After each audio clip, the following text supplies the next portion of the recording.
konfigurasyon, Pag-asa Weather Specialist. Magandang umaga po, Sir Joey. Welcome po sa programa. Umaga rin po, Ma'am Angel at sa ating pong tagapakinig. Magandang umaga po. Opo. Sir Joey, onset na po ba ang El Nino habang umiiral po ang habagat? Yes po, nag-declare na po tayo noong June 9 na nag-start or ano na po ito, present na po siya sa Tropical Pacific. Ibig sabihin po nito ay nakapagtala na po tayo ng observation na tuloy na yung nagkakaroon na ng pag-init ng dagat sa Pacific po. So ang kaakibat po niyan is generally yung pagbabago ng ating klima or tinatawag nating climate variability po dito sa ating bansa. Dito po kasi sa pahayag din ng Pag-asa, posible nga daw pong mangganap ang mabuo ang El Nino sa pagitan po ng Hunyo at Agosto at maaari daw po itong lumakas sa mga buwan ng Oktubre hanggang Disyembre at posibleng tumagal hanggang sa unang bahagi ng 2027. Kung aabot po, Sir Joey, ng 2027 ng El Nino, gaano po ito kaiba kumpara sa mga naunang El Nino na naranasan po dito sa ating bansa? Generally po, itong ating na-forecast po ngayon na El Nino, magtutuloy-tuloy, tulad na banggit po, magtutuloy-tuloy po ito hanggang early of 2027. So habang po tapos po ang 2026, inaasahan po kasi natin na lalakas pa ito, o yung tinatawag nating strong episode. So anong ibig sabihin po nun? Pag strong siya, generally kahit weak po ang El Nino, meron pa rin epekto yan sa pagbabago ng ating klima. Like, for example, tulad nito, no, yung habagat na ating season, which is ngayong June, July, August until September, ay kung may El Nino po na mayroon tayong habagat din, ay generally yung western side ng Luzon, Visayas, yung tinatawag nating climate type 1, ay generally enhance yung habagat. So mayroong pagkakataon o lumalaki yung tsansa na mas marami yung mga pag-uulan. Now, towards the latter part of ng taon natin, papasok naman tayo dun sa dry season natin. Nag-start po yan ng November hanggang the next year na about first quarter, no? Ang dry season natin actually yung peak until April o hanggang May, no? So pag ganyan po na may El Nino, so papaigtingin naman po niya yung dry season natin o yung tawag na medyo konti na pag-ulan. So anong ibig sabihin po, no? Mas konti tayo na konti ating mga pag-ulan during that period, ay ibig sabihin mas kukonti pa yung mga pag-ulan. So ang atin pong nakikita dito na itong habagat, mayroong malalakas na pag-ulan na ating asahan sa western side ng Luzon, then during the latter part ng taon hanggang early of 2027 ay inaasahan natin na mas kukonti ang ating mga pag-ulan sa malaking bahagi ng ating bansa. At saka ibig sabihin po ba nito, Sir Joey, ay mas inaasahan po natin yung mas malalakas na bagyo na tatama po sa ating bansa? Oh, yes po. Kasi ang generally ang behavior po o yung frequency ng bagyo during mayroon tayong El Nino ay mas kukonti actually yung dami ng bagyo. But generally kahit kukonti 'yan, may mga pagkakataon kasi malayo ang pinanggalingan dahil parating sinasabi natin during El Nino, parang nandoon sa yung focus ng mga cloudiness, yung cloud cluster na pinanggalingan ng mga LPO or bagyo ay malayo sa atin. Now, kung ang bagyo ay nabuo ng malayo sa atin, kung makakaabot po siya sa atin at malayo ang kanyang pinanggalingan, generally malakas siya, no? So, yun po yung ating yun yung noon, yung pero may mga pagkakataon pa rin na nasa loob ng ating area of responsibility sa ating PER, no? Pero kung malayo yung pinanggalingan niya, Mas malakas. mas malakas po siya na dumating sa atin, no? Or darating sa atin. Ayun. Pero inaasahan natin yung mga kailan yan. Sana wag naman, Sir Joey, kasi nga yung ating mga kababayan, yun, lalo na sa Sarangani, di ba? Sila po inaapektuhan Mm-mm. ng malakas po na lindol. Ang atin po, actually, ang natin is during peak season ng bagyo natin, yan eh. Actually, pag July until November, yan po yung medyo mas Peak maraming season bilang talaga. ng bagyo natin. Opo, yung tinatawag nating typhoon season. Oo. Pag Oo, typhoon season, ilang mga bagyo ang posibleng pumasok sa ating bansa, Sir Joey? actually, ang ating forecast po until November, nakikita natin hanggang 13. Although bilang na po yan, actually bawas po ang ating forecast ngayon kasi nga in anticipation doon sa epekto ng El Nino. Oo. Oo, sinasabi natin na parang ano nga, may reduce ang ating forecast na frequency ng bagyo ngayong taon. Mm. Oo. At meron na po ba tayong mga lugar, partikular na lugar o sa rehiyon po sa ating bansa ano na posible nga pong mas kumbaga maapektuhan neto nga pong El Nino, Sir Joey? Opo, kung ina-anticipate po natin itong mas maraming ulan during the habagat season, ay itong western part po ng Luzon at Visayas yung ating tinitingnang mas prone doon sa ganong scenario or malaki ang tsansa na magkakaroon ng ganong above normal rainfall, no? Oo. Or mas marami kaysa sa usual na mga pag-ulan. But kung yung reduced na rainfall or yung tinatawag nating deficit or reduction sa mga pag-ulan or tinatawag nating below normal rainfall, ang forecast po natin is most part ng Visayas at Mindanao ay Mhm. makaka-experience na actually during itong panahon nitong pagdating po ng October. At magsisimula ng October, then magpo-proceed yan until dry season natin which is November, December, January, February, March until April next year. Opo. Sir Joey, paano po maapektuhan ng El Nino ang supply ng tubig sa mga pangunahing dampo sa ating bansa? Malaki po kasi kung ina-anticipate kasi natin na nagkakaroon kasi ng tinatawag nating drought, no? So ibig sabihin, reduce ang ating or nagkakaroon ng deficit sa ulan na ating natatanggap. So malaking bagay din po na itong early part ng El Nino period natin, nag-start tayo ng June, no? So ngayong June, July, August, September, itong western part ng Luzon, kasama po ang may mga major dams ng Luzon. So may pagkakataon pa pong tayo na magkakaroon ng hindi pa maapektuhan, no? At Mhm. maaring kung papalarin na medyo maraming ulan itong dulot ng habagat ay makapaghanda po towards the latter Yung part sa of the western part. taon.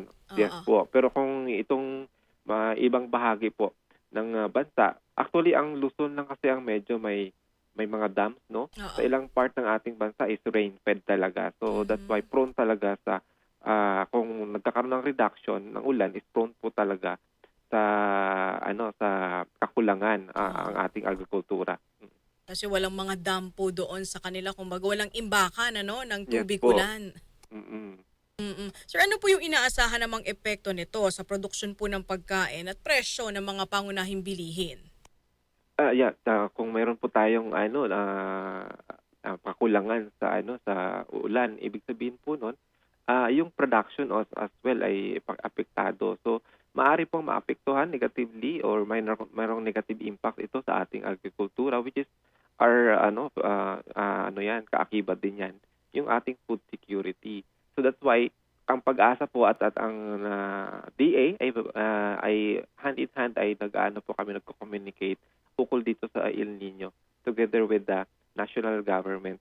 Dahil ang pag-asa po ay isa rin po sa miyembro ng ENOP or National El Nino team. Oo, kung tsaka meron na pong itinatag ano na Task Force El Nino Mm. para nga po Yes po. maagapan, kumbaga ma-mitigate, 'di ba, yung mga posibleng Mm. epekto ng El Nino dito po sa ating bansa. Actually, prior months pa natin nagkaroon na tayo ng intervention with them and actually sila mismo nag-initiate mag-convene itong mga vulnerable sector like the water, energy, Mm. agriculture para po pag-usapan yung forecast. Actually, 3 months ago, Mm.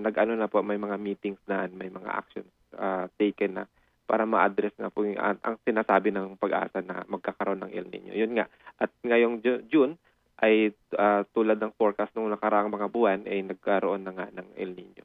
Oo, pero kung may Task Force El Nino, matagal na napaghandaan, sa tingin ninyo hindi po ganoon kalaki ang magiging epekto nito sa ating bansa or parang ano lang, parang ano eh, yung iba kasi parang siya ningas kugon lang, 'di ba? Sir Mm. Joey na parang ito nagtatag tayo ng ganyan pero sa kabuuan in reality wala namang epekto.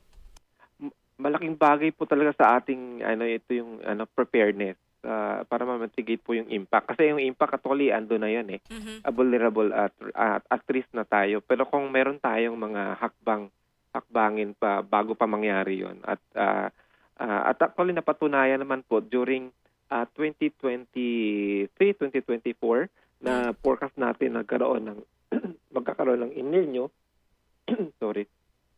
Opo. Ay meron kung matatandaan niyo po, hindi po talaga nagkaroon ng malawakang aberya ang Mhm. ating water sector noong panahon na 'yon dahil bago pa man mangyari ay nagkaroon tayo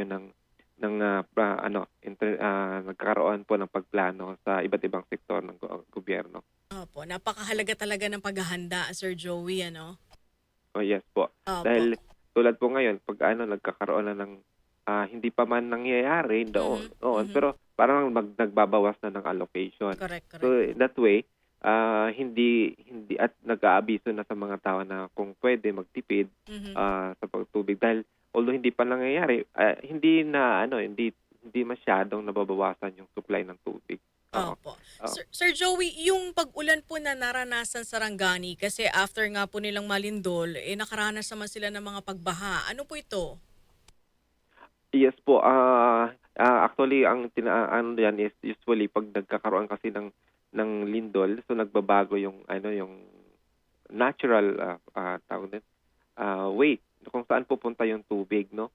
So, kaya naman 'pag usually 'pag nagkakaroon ng lindol then magkakaroon ng mga pag-ulan, so, prone po talaga na magkaroon ng baha dahil nagbabago po yung mga streams 'no, Mhm. Daluyan ng yung tubig. daloy ng tubig. Oo. So, 'yan po yung ano, ah, medyo maulan po kasi talaga ngayon dahil Mhm. nasa season tayo ng tag-ulan. Ulan na. Then Mhm. yes, at yung bahagi po ng Mindanao sa ngayon ay ITCC so or yung monsoon 'no, may monsoon din. So generally, 'pag may ulan, at mayroon pang nangyaring na paglindol, so nagbago yung land surface and generally hindi na natural ang pagdaloy ng mga tubig. So Mm. that's why prone po sa pagbaha talaga 'pag ganoon. Opo, parang mas delikado kasi 'di ba nilindol sila, may aftershocks pang nararanasan at the same time may pagbaha, may pag-ulan so saturated yung lupa, 'di ba prone sa Yes landslide. po. Oo, at maaaring yung mga dati yung mga kanal ay hindi na or yung mga ilog ay barado 'no, Mm. dahil sa mga boulders or any dahil or pagbabago doon sa area, o sa lupa doon sa area. Mhm. Yung dito naman sa Metro Manila kasi minsan hapon, 'di ba, gabi nakakaranas po tayo ng manakanakang pag-ulan. Ito po ba ay bahagi po ng mga tinatawag na localized thunderstorm, Sir Joey? Actually, kung kakibat na rin po 'yan ng habagat kasi 'pag habagat, conducive na sa mga localized thunderstorm. So, malimit na mayroon sa early morning, mayroon na mga localized thunderstorms, then pagdating ng tanghali or afternoon, meron na naman. So, although ngayon ang habagat is hindi masyadong malakas, but generally, 'pag habagat season ay, ah panakanaka or mas malimit nga actually ang mga thunderstorms, opo. Mm. Pero ngayon wala naman tayong binabantayan na any sama ng panahon, weather conditions sa labas po ng ating par. Sa time scale po ng mga 1 hanggang 2 linggo may nakikita tayong na magkakaroon ng LPA sa silangang bahagi ng bansa 'no, sa Philippine Sea. Pero ang ating forecast po ay doon lang siya sa may, tatawid lang po siya doon sa northeast boundary ng ating area of responsibility at hindi siya talaga, ah, lalapit sa ating, landmass o kalupaan ng bansa. Mhm. At hindi rin siya mabubuo bilang isang ganap na bagyo. Nakikita po natin may possibility po na maging bagyo at Mhm. during this week actually magkakaroon ulit ng parang enhanced sa bagat dahil kung mayroong tatawid na bagyo sa northeast eastern side ng bansa ay generally medyo malakas ang ating habagat po. So, Opo. Okay, with oo. that siguro Sir Joey, paalala na lang mensahe po sa ating mga tagapakinig. Ating pagpaalala na makipagtulungan po sa ating mga local government unit kung ano man po ang kanilang payo at lalo na po ngayon ay meron po tayong habagat at meron tayong El Nino na maaari pong pabago ng ating klima at ina-anticipate nga po natin lalo na po sa Metro Manila na during habagat ay medyo increase ang ating rainfall kung mayroon po tayong El Nino. At patnubay para sa reliable na sources ay puntahan po kami sa aming mga social media account sa Pag-asa DOST sa Facebook, sa X-Man o sa YouTube po. Pahabol pong tanong, yung paglalabas po ninyo ng weather advisory, weather update, gaano po ito kadalas especially kapag po meron po tayong nararanasan na mga habagat, na bagyo? Ito pong yung advisory. Actually po ito mga thunderstorm warnings or heavy rainfall warnings, it can be released kung kailan po kailangan. Kung nangailangan po talaga. Kasi mayroon pong period ito na parang 3 hours. Yung heavy rainfall warning po is 3 hours po yan na yung validity, yung time scale natin, yung forecast time scale natin. Tapos kung sa weather advisory naman po, ang binibigay po yan natin kung malawakan po ang pag-ulan. Tapos ang nakikita din natin, color-coded din po yan, yellow, orange, red, katulad ng heavy rainfall warning. Pero ang timeline po natin dito around 24 hours to 72 hours. So mas matagal yung ating nakikitang na mayroong marawakang pag-ulan. Unlike sa sa thunderstorm warning, localized siya, pero ang heavy rainfall warning medyo malawakan pero ang timeline natin is medyo mas maiksi, no? 3 hours, approximately 3 hours. Tapos ina-update po yan every 3 hours. Ayun. Kaya minsan, Sir Joey, halimbawa dito sa QC na ulan, pagtawid mo ng NLEX, wala nang ulan, di ba? Kasi localized thunderstorms. Yes po. Ayun. Okay. Sir Joey, maraming salamat po sa inyong oras at panahon dito po sa aming programa. Mabuhay po kayo. Wala ka naman po, Ma'am Angel, at magandang umaga. Ang say ng taong bayan. Ang say ng taong bayan. Alams na dito sa DCXL News 558.